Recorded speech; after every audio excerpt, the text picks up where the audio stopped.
श्री प्रामाण्यात् वचन प्रमाणम, एक शूद्र पूज्यवर भी स्वामी महाराज ने दिया कि वचनों की प्रमाणता वक्ता की प्रमाणिकता से आती है।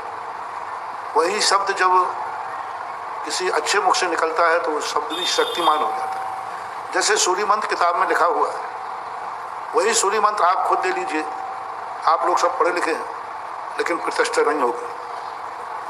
वही सूर्य मंत्र जब महाराज के मुख से निकलता है मूर्ति प्रतिष्ठित हो जाती है। वही भक्तांबर सारी दुनिया पढ़ रही है, वही भक्तांबर पूज्यवर मानतुंग आचार्य महाराज ने पढ़ा था।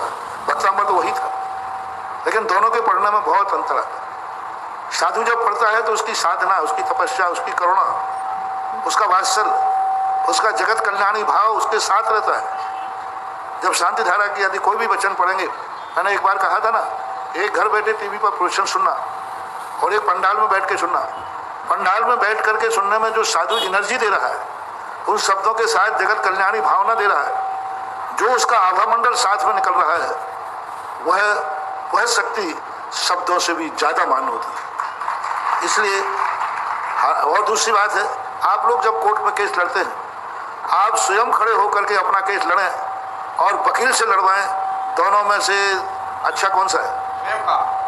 हाँ, तो बोलते नहीं बने, घिग्गी बंद हो जाएगी, ध्यान रखना। 99% लोग अपना केस वकील से लड़वाते हैं, क्योंकि वकील कुशल होता है, क्योंकि वकील अपना प्रस्तुतिकरण जानता है।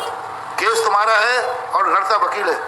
सारी दुनिया में बताओ कितने % लोग हैं जो स्वयं का केस लड़ते हो? 90% वकील को करते हैं। बस यही स्थिति है, आप लोगों में दम नहीं है, आप लोगों में बोलते बनता नहीं है, भावना नहीं है, तो आप लोग शांति धारा हम साधुओं को वकील बना करके पढ़वा लेते हैं। हमारा केस नहीं है, वकील का कोई केस नहीं रहता। वकील हारे और जीते, वकील का कोई केस नहीं चलता। इसी प्रकार शांति धारा हमारे लिए नहीं है।